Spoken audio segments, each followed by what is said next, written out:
Welcome everybody to Radicalized Truth Survives. We have a breaker. My name is Heidi Cuda. I'm here with Jim Stewartson and High Fidelity. Our friend Zarina Zabrisky is joining us. Obviously, it's been quite a big weekend over in Russia, and Zarina, who is an author and poet turned war correspondent, is going to help us understand what actually is going on and what we need to be thinking about. Zarina, let's hear from you real fast. Just let us know, check in, let us know how you're doing, and then we're going to jump into this story. Yes, hi Heidi, Jim, and Hi-Fi. It's great to talk to you after a busy weekend of confusion and chaos. And although nobody has a clear picture at this moment, I have some considerations, and I've interviewed several experts over the weekend, so I would be very happy to share with you what I found out. Great. I'm so glad you helped me with a piece that I did. I think I called it the Psycho Circus of Madmen. Your piece in Byline Times today is excellent. Let's just start with where Americans go wrong as they try to look and see what's happening in Russia. We continually apply a democracy lens to what we've all identified as a mafia state. Help us figure out how to look at it from here. Right, thank you. This is a great question. So it happens not only in this particular situation, and it doesn't only pertain to Russia.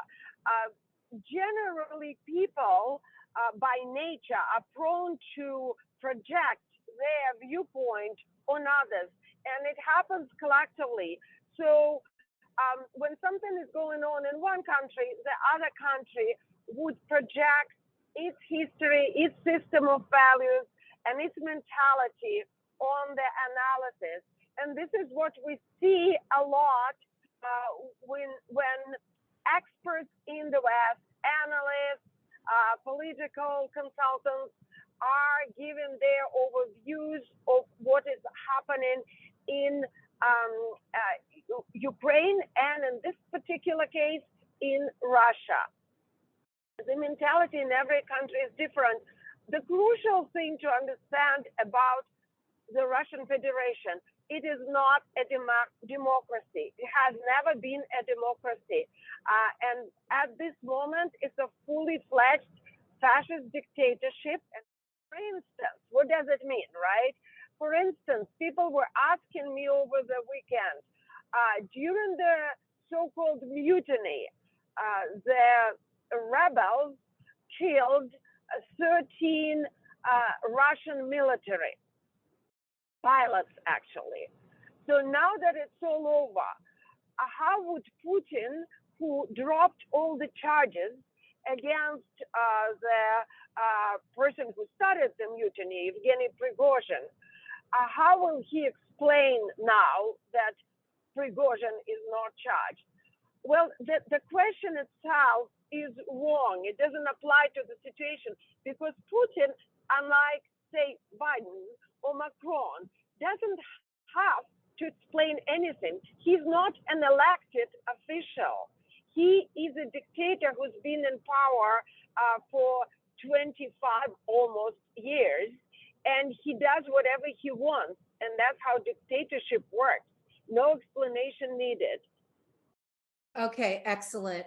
So one of the things I learned from you is to not use logic when looking at something like this. And I found it very difficult to watch people posing with selfies with Prigozhin, who we're going to talk about, when you just released a film through Byline TV, The Eastern Front, showing the war crimes and the torturing that has happened through Wagner and the Russian military. Can you try to explain to an American audience why somebody would pose for that kind of picture? And then let's start to kind of understand who Prigozhin is and what he represents, not only in Russia, but here in America. Yes, thank you, Heidi. This is a great way to approach the subject, because how do we even start to look into the mess that happened there. And you have mentioned the film, The Eastern Front, Terror and Torture in Ukraine. If you haven't watched it yet, I invite you to watch it at Byline TV. It was critically acclaimed and well accepted in the States. And while one of the subjects, one of the topics that we deal there is torture, it is not exclusive to the group that we will be talking about. The torture is being used by the Russian military overall, and it's many groups and brigades. So posing at this point or having your selfie with a selfie of any Russian military would be ethically wrong in my view. And let's take a closer look on what kind of groups and what kind of so-called mutiny situations we are dealing here. At this moment, you will see a lot of articles and analysis and interviews popping up like mushrooms after the rain. And so far, I have seen very few of them mentioning a crucial point, which is without understanding which you will not be able to grasp the situation. We are dealing with a mafia state. Putin's Russia has been in existence for almost 25 years, and it's been ruled by shadow structures. It is a fusion of the security services, which include the FSB, the service called GRU, which actually reports directly to the Ministry of Defense by the Ministry of Defense and other military and criminals. And that's what's important to understand. So we have the fusion of military, security services, and military, with the emphasis on fusion. So when one part of this group is quote unquote rebelling against the other part of the group, it's not exactly a mutiny. It's not exactly the insurrection which we will see in a country where the government is elected democratically.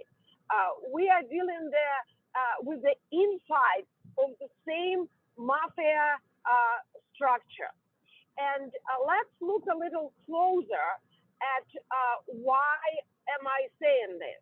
Over the weekend, I spoke to several leading experts on the Russian security services. All of them confirmed to me that Yevgeny Prigozhin, also known as Putin's coup, has been recruited by security services. Now, there are a couple of opinions. Some of the leading experts like Andrei Soldatov and Artem Kruglov believe that he was recruited a long time ago by the GRU, which is the main Directorate Intelligence Service, which again, like I said, reports to the Ministry of Defense. And one of the Wagner's ex-officer and former Prigozhin's assistant confirmed that the structure is a subdivision of the Ministry of Defense.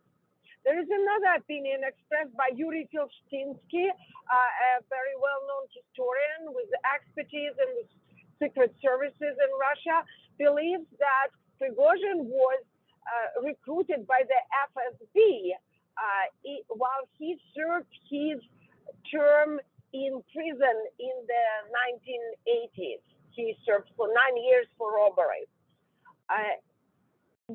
Anyway, whether it's FSB or GRU, everybody agrees that Prigozhin is a part of the secret services. Now, I think this is a very important point, and I want the guys to jump in too, because I think with American viewers who are just tuning in, just trying to understand who this Prigozhin is. It's very important that people understand that he is the person who was in charge of the psychological operations online that helped lead the way to Brexit, to Trump, to trying to obfuscate the original invasion in Ukraine. And you have an incredible line in your most recent Byline Times piece where you have a Reichstag moment ?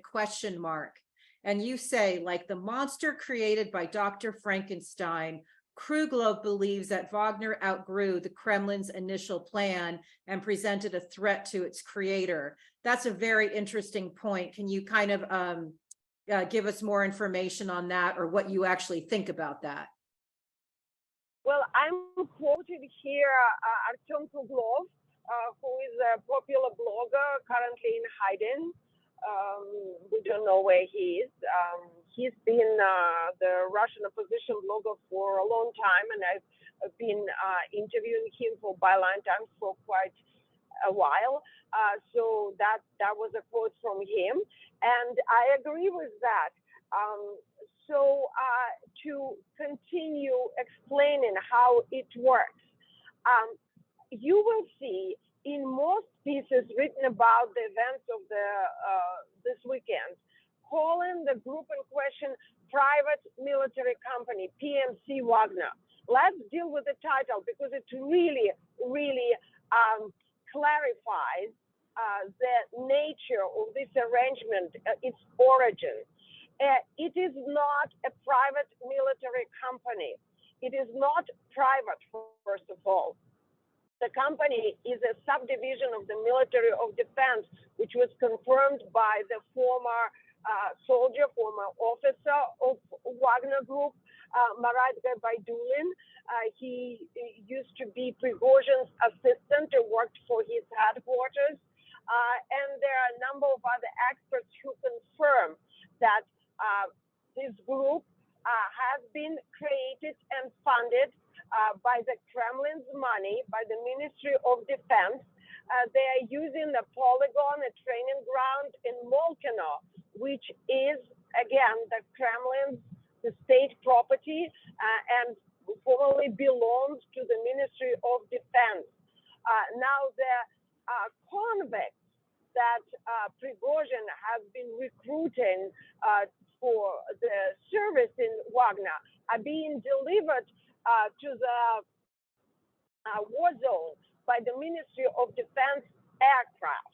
And so it goes on. There are multiple evidence and pieces, the proof that this group indeed is run by the Russian state through the Ministry of Defense.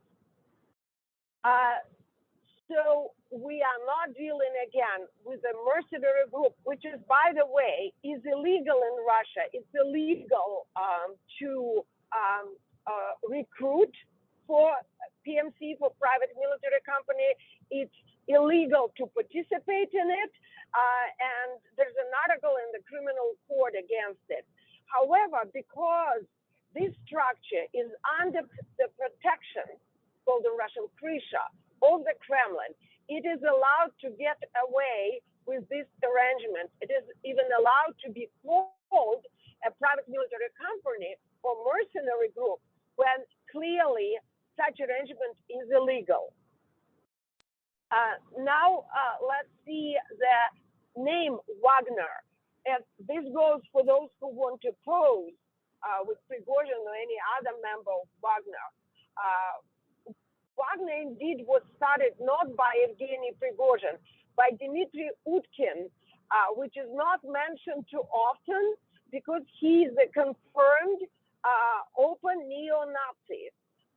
And having a person in charge of one of the major groups fighting against quote-unquote Ukrainian denazification, which is the main goal in Putin's special military operation in Ukraine, doesn't make any sense.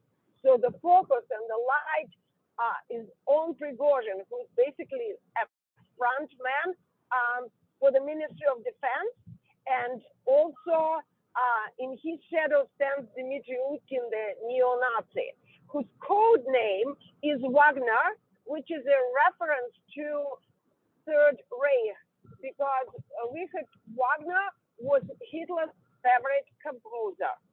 I know it's a lot to digest, but nothing in this story is straightforward or crystal clear or direct.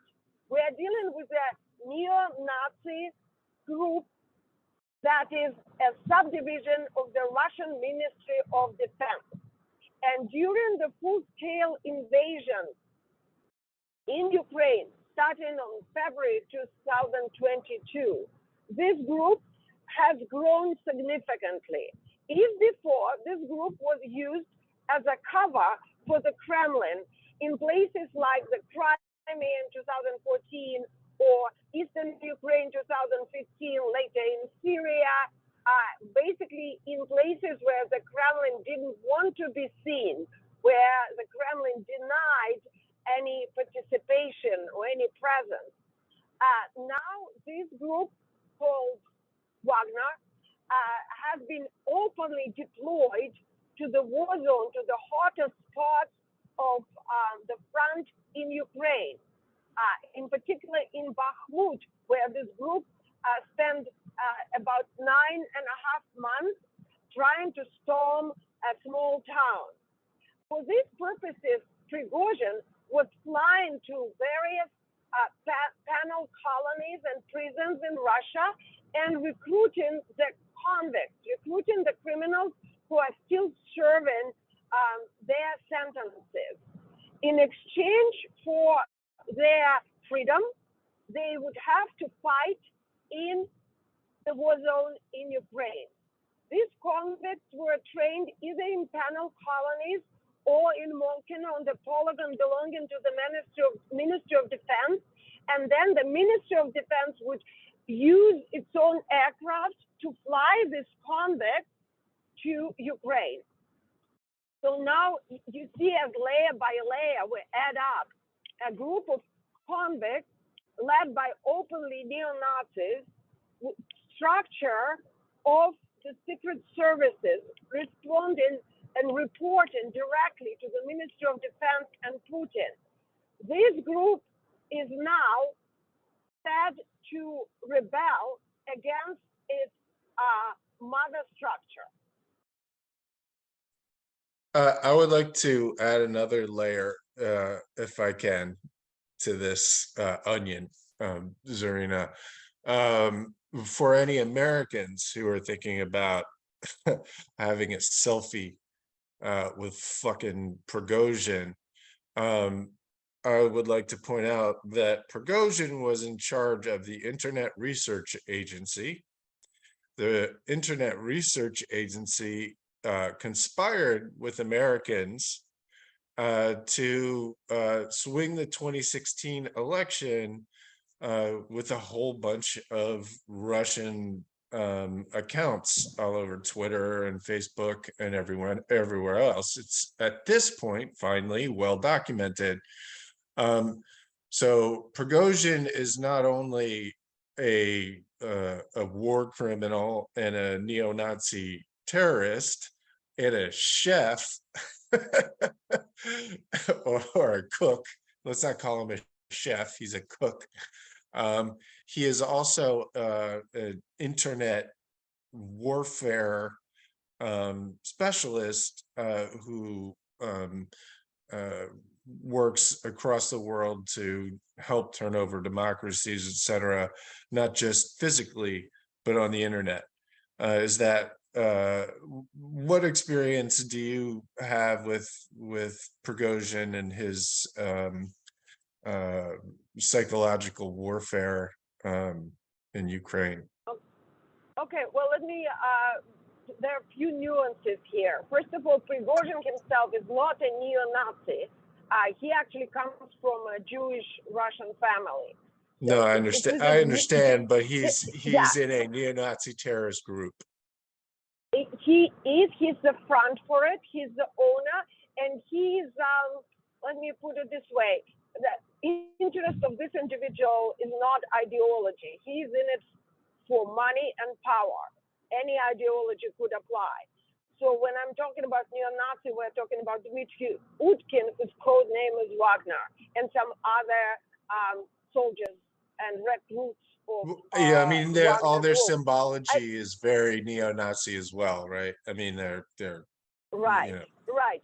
So, so from here, actually, the fact that Prigozhin owned the internet agency, St. Petersburg Internet Agency, of which I wrote, I have a full analysis on my Medium blog. There's a long article dating back to 2017 or 18, I believe. I think it's called Attention Trolls. There are many good details there on the subject. That confirms the statements by the experts who believe that Prigozhin works for the GRU, for the Russian intelligence, because it is one of the functions of the GRU to do the information warfare for a long time.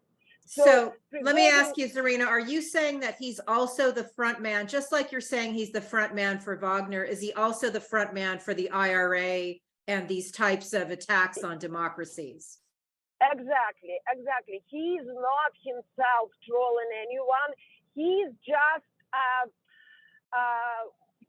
a cog. He's just a wheel in the machine. Like the figurehead that they put on, because he was very coy about it until recently. He denied any affiliation with the IRA, because of course he's wanted by the FBI. There's a $250,000 bounty for his arrest. And then he always denied Wagner, and now out in the open, he admits all this. well, he had a tantrum, right? And he just blurted everything out. It was, there's one benefit to it.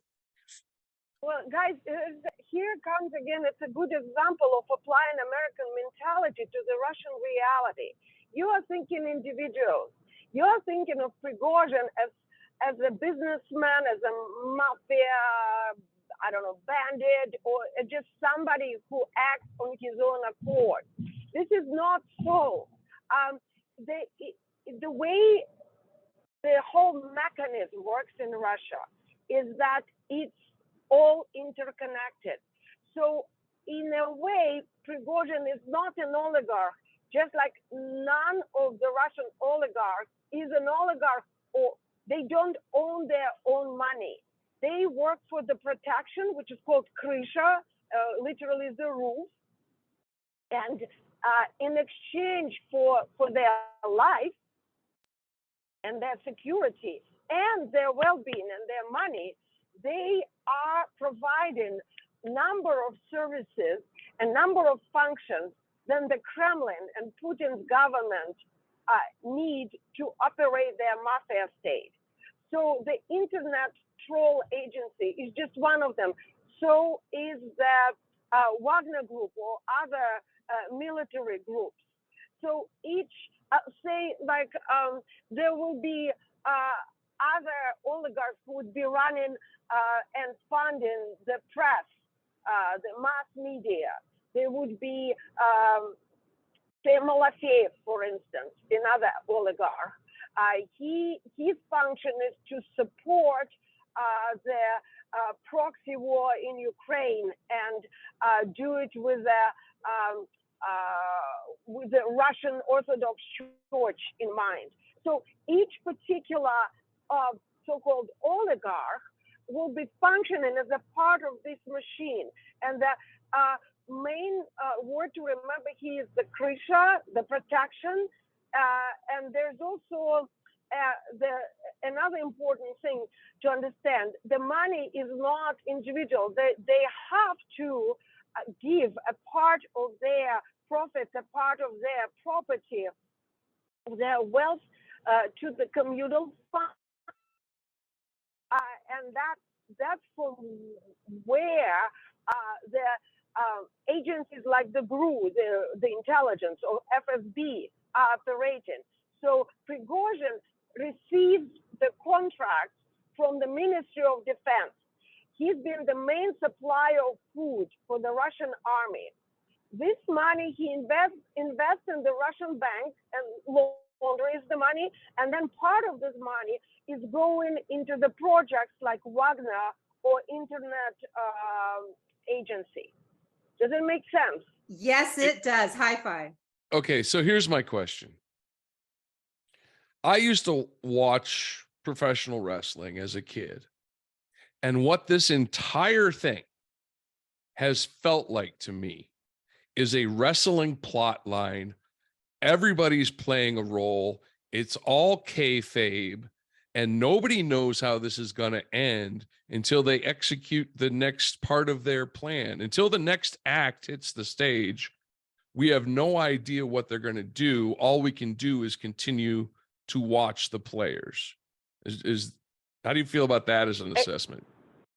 It's a fair assessment. I would just chime in on the last part, that if we just stand by and watch, we might as well watch it all the way to a nuclear explosion at the biggest nuclear power station in Zaporizhia, or That's my something concern. equally terrible. Yeah. I don't think we need, as a international community, standing by as an option, because we are dealing with not just wrestlers who act in accordance to the rules, because athletes generally have some rules and there are certain things that can't be done on the ring. That is not a situation here.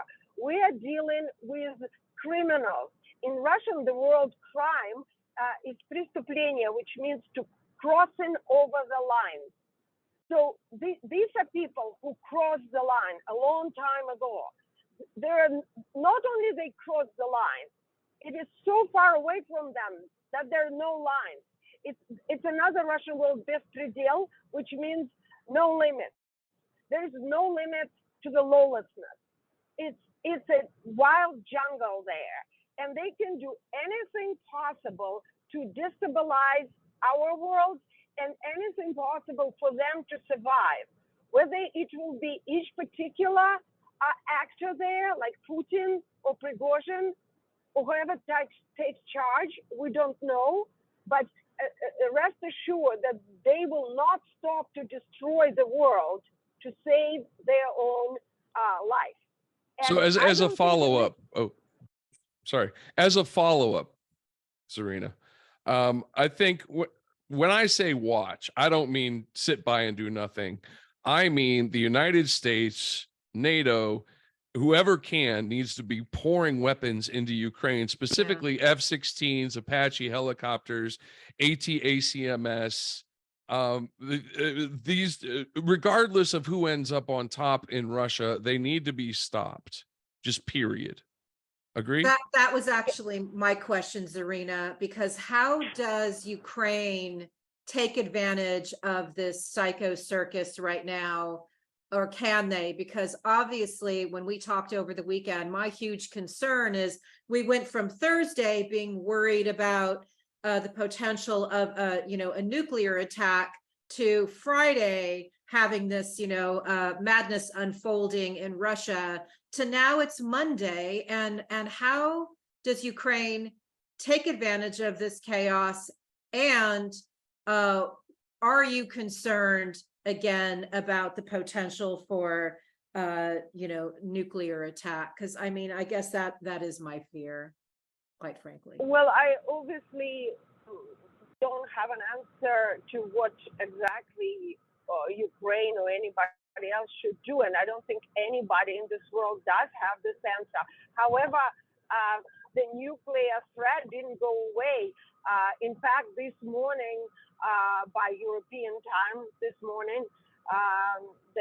head of the Ukrainian intelligence, Budanov, said that the Zaporizhia nuclear power plant has been prepared and has never been as close to the actual critical situation as it is now, as of this day, because not only it is mined, but their cooling tool for the nuclear waste is not being cooled.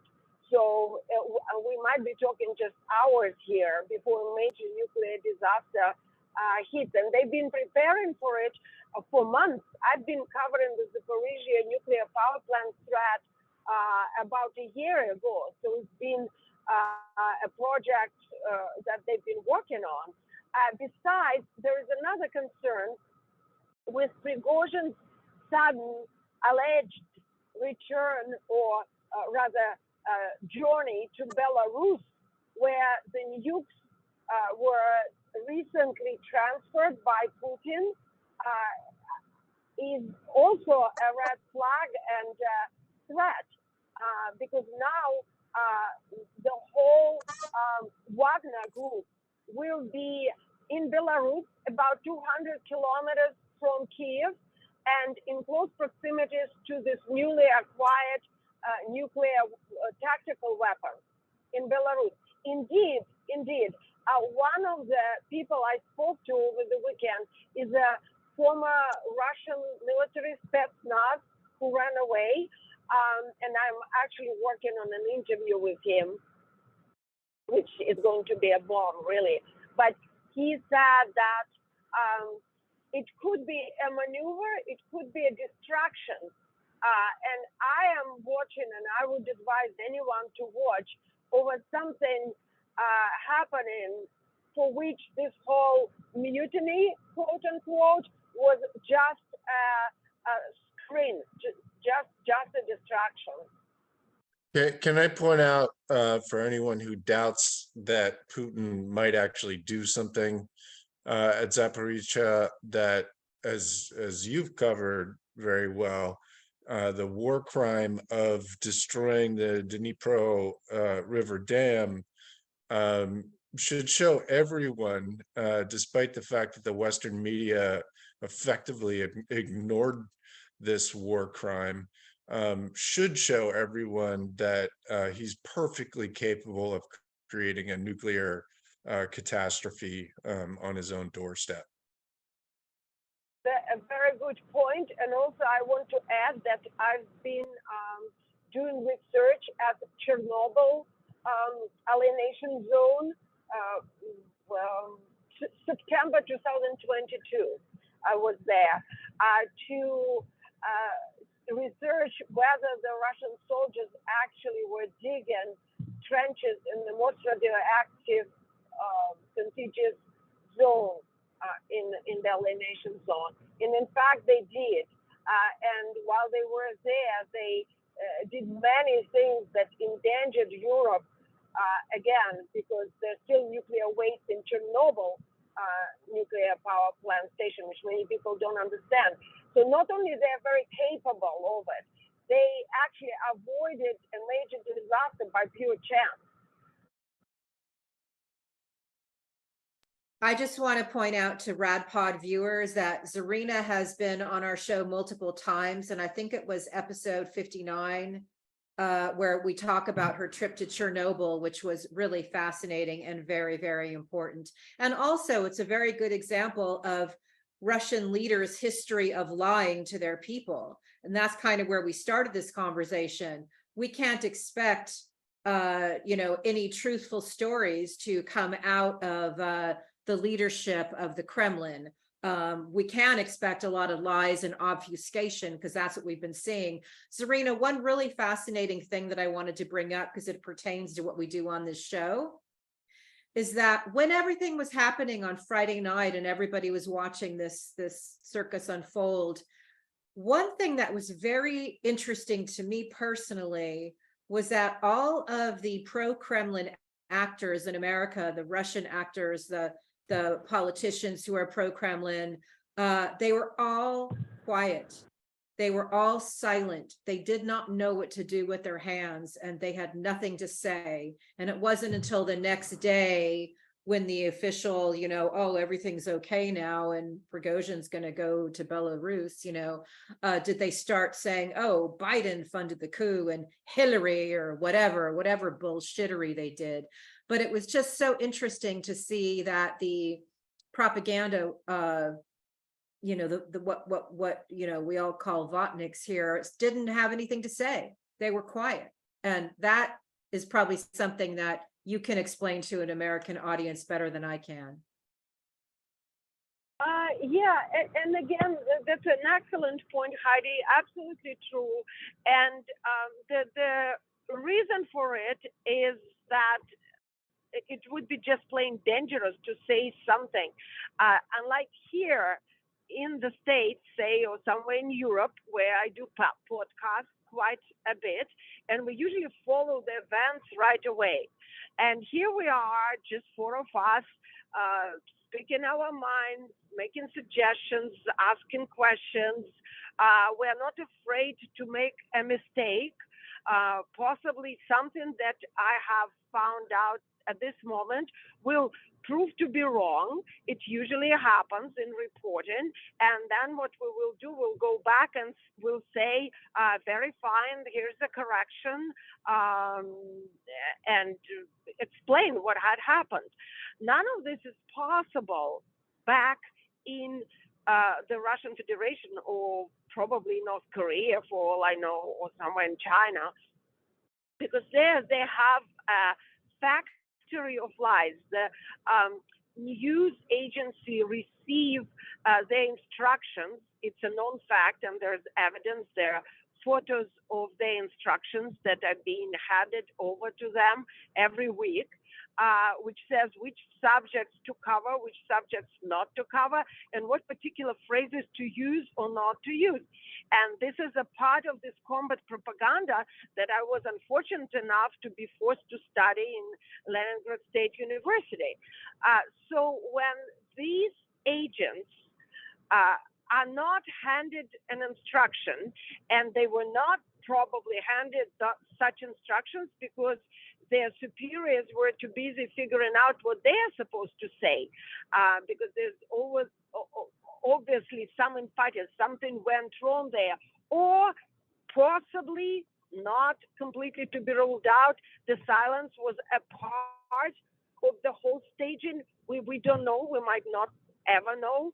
Everything is conspiratorial there. So but when you have a lot of people with conspiratorial mentality in charge of mass media and in charge of ruling the country, you will have a lot of conspiracy theories ending up explaining the situation in the said country.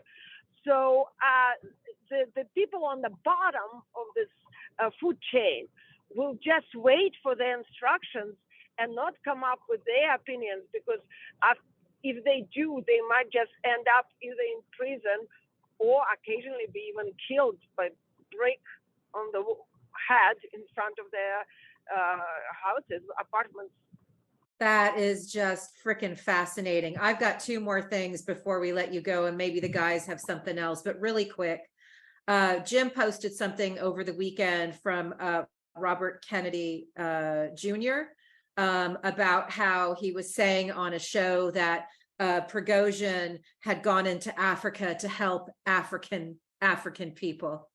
When you hear something like that, give us a one-line. Oh, you're already laughing. Give us a one-liner on that. You know, I wanted to punch a wall or something, but when you hear something like that, what does it tell you? Well, my first thought on that, you don't comment absurdities, but considering it doesn't appear to be an absurdity to everyone, I reluctantly comment. Well, I mean, would you say that Hitler went to help the Jewish people, or, you know, you get the idea. I mean, do. That's all I needed. I just needed the validation there, Zarina. Jim, do you want to comment on that? The one thing that I do want to say here, I didn't have enough time because I've been so busy with the film and with the reporting and the war that there was not much time to analyze our current situation here on the political arena in America. But one dangerous person I would watch out for is that guy. Yeah. I believe that he might be the next candidate for the Kremlin to be backed up. Yeah. And I would be very concerned about that. He is 100% Kremlin propaganda. Yeah. From his anti-vax and all of those things to literally speaking Putin's talking points, you know, every single day, and somehow he's considered a Democrat. Yeah. He's speaking next week, speaking of Hitler, unfortunately, at a Moms for Liberty conference, who recently put out a flyer with a Hitler quote up at the top. He is indeed a very, very dangerous guy, and just a complete fraud. So I call him the that's my tanky of Scamelot. Camelot being what they used to refer to the Kennedy clan as, and for me, he's the tanky of Scamelot. But you're right, very, very dangerous. I have one more thing, and then Hi-Fi take us out.